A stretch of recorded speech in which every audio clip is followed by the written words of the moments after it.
Visakha fishing harbour gas leak పేలుడులో కీలక twist నెలకొంది. పేలుడు ఘటనలో పలు అనుమానాలు వ్యక్తమవుతున్నాయి. సముద్రంలో దొరికిన అనుమానిత వస్తువును వెల్డింగ్ కట్టర్ ద్వారా తెరిచే క్రమంలో పేలుడు సంభవించినట్లు ఆరోపణలు వెలువెత్తుతున్నాయి. ఇప్పటికే పేలుడుకు సంబంధించిన ప్రాంతాన్ని తమ ఆధీనంలోకి తీసుకున్నారు పోలీసులు. పేలుడు జరిగిన ప్రదేశాన్ని క్షుణ్ణంగా పరిశీలించి క్లూస్ టీం ఆధారాలు సేకరిస్తోంది. ఈ ఘటనలో 3 చనిపోగా 4కి గాయాలయ్యాయి. మృతులకు 10 లక్షల రూపాయల ఎక్స్గ్రేషియాను సీఎం చంద్రబాబు ఇప్పటికే ప్రకటించారు.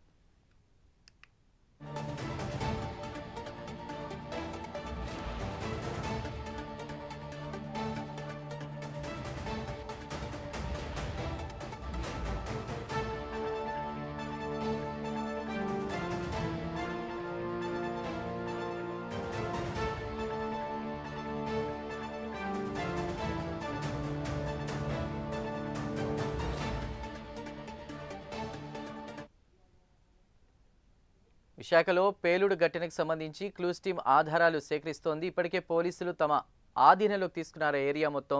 అక్కడ వివరాలు అందించడానికి మా ప్రతినిధి చంద్రశేఖర్ సిద్ధంగా ఉన్నారు. చంద్రశేఖర్, ఏంటి సిచ్యువేషన్ ప్రజెంట్? చందు, చూసుకుంటే ప్రధానంగా నిన్న సాయంత్రం ఏదైతే విశాఖ ఫిషింగ్ హార్బర్ లో జరిగినటువంటి పేలుడు ఘటన ఏదైతే ఉందో ఆ ఘటనలో 3 అక్కడికక్కడే మృత్యువాత పడగా మరో 4 అయితే హాస్పిటల్లో తీవ్ర గాయాలతో చికిత్స పొందుతున్నటువంటి పరిస్థితి నిన్న సాయంత్రం చోటు చేసుకుందని చెప్పుకోవాలి. ఈ నేపథ్యంలోనే ఏదైతే నిన్న సాయంత్రం గ్యాస్ లీకేజ్ ఘటన కారణంగా కూడా అక్కడ ఉన్నటువంటి గ్యాస్ సిలిండర్ పేలడంతో ఒక్కసారిగా పెద్ద ఎత్తున శబ్దం అయితే రావడం, అలాగే అక్కడ కొంతమంది కూడా మృతి చెందినటువంటి పరిస్థితి వెలుగులోకి వచ్చింది. అయితే ప్రధానంగా చూసుకుంటే ఏదైతే అక్కడ జరిగినటువంటి ప్రమాద ఘటన ఏదైతే ఉందో ప్రమాద ఘటనకు సంబంధించి కూడా పోలీసులు కానీ అలాగే అక్కడ ఉన్నటువంటి క్లూస్ టీం కూడా కీలకమైనటువంటి ఆధారాలన్నీ కూడా సేకరిస్తున్నటువంటి పరిస్థితి కనిపిస్తుంది. మరోవైపు చూసుకుంటే ఏదైతే పేలుడు జరిగినటువంటి ప్రదేశం ఏదైతే ఉందో ఆ ప్రదేశానికి సంబంధించి కొంతమంది జాలర్లకి సముద్రంలో ఏదో తెలియనటువంటి ఒక వస్తువు దొరికింది. ఆ వస్తువును తీసుకొని వచ్చి దాన్ని అక్కడ పూర్తిగా దాని లోపల ఏముందని పరిశీలించే నేపథ్యంలోనే గ్యాస్ వెల్డింగ్ తో అక్కడ దాన్ని గ్యాస్ కటింగ్ చేస్తున్నటువంటి సమయంలోనే ఈ పేలుడు జరిగినట్లు కూడా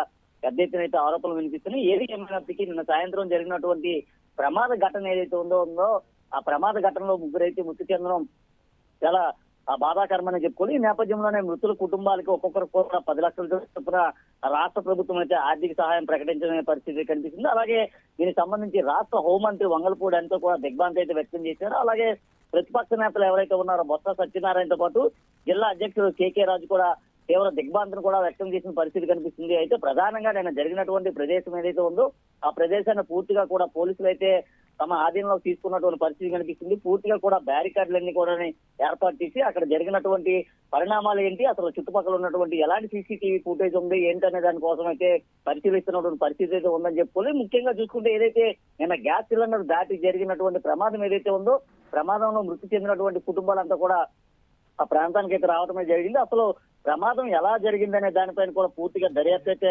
కొనసాగిస్తున్నారు. ఈ రోజు లేదా రేపటికి దానికి సంబంధించినటువంటి పూర్తి విషయాలన్నీ కూడా మీడియాకు వెల్లడించేటటువంటి పరిస్థితి అయితే కనిపిస్తుంది. Right Chandrashekhar, thank you.